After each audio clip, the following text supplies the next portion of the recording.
See, I like to raise this question. They got an overwhelming majority, but they didn't get an overwhelming majority to abolish the democratic principles of this country. People didn't give them the mandate for an autocratic leader or a dictator to be appointed as the president of this country. So, whoever who gave the mandate to the people, when they gave the mandate to this government, they obviously expected them to safeguard the principles of constitutionalism, which is the supreme law of this country. Now, if you take the constitution, Article 3 of the constitution says the Republic of Sri Lanka, the sovereignty is in the people and it's inalienable. And also the powers of the people are given into these three organs, which is the legislature, the executive, the judiciary, and then of course the fundamental rights and the franchise. So what the main principles of constitutionality is maintaining these checks and balances, rule of law. So all those principles have to be safeguarded. So did the people give this government the mandate to abolish this whole this equilibrium, which we say the checks and balances, to kind of disturb it? Did people give them the mandate? Did the people give them the mandate for them to make the judiciary a biased institution? Did they give the mandate to this president to make the PM and the speaker a defunct person?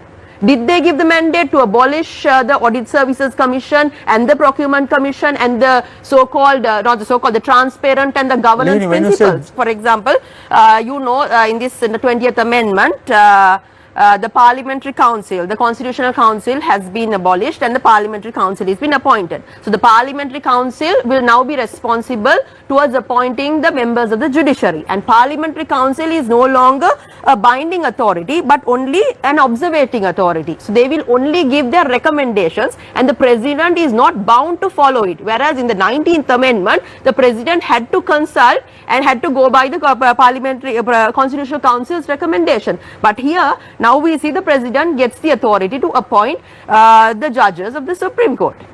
Now what does it say? So what does it say? So it can lead to a situation where the sovereignty of the people, the balance of the unbiasedness can be affected.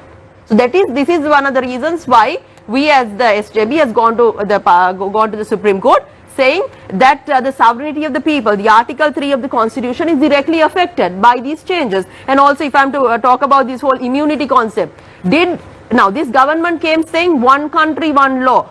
But when you bring in the clause of immunity, where President, now people can't file any fundamental rights case, which was brought in by the 19th Amendment, nobody can question the President, not when he's in power, and also not when he's after power.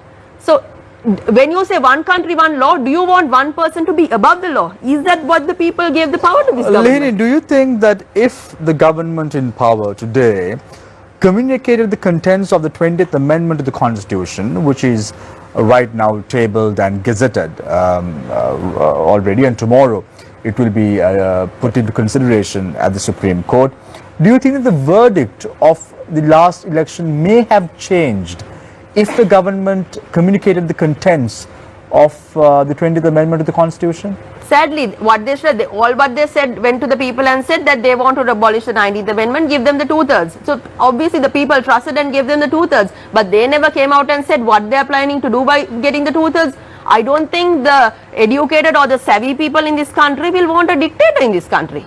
Development should happen in a democratic framework. Now the whole argument which they bring saying the 19th Amendment, the President can't make decisions, we can't understand is now they have 145 seats in the Parliament. They have the 2/3 in the Parliament, and it's also the government, even the local councils, everything is with this government. What hinders them? What hinders them for them to go ahead with the development? What hinders them to fix the economy right? Do they need to bring in an autocratic leader by bringing this 20th Amendment? Do they need to question or dismantle the sovereignty of the people? Do they need to create a system where there is no checks and balances? Now these are the things that the people in this country need to question. I think it is going way beyond the mandate that the people have given to this government, and I think it's time the educated people start questioning whether their actual vote, whether did they vote for an autocratic system or a democratic system.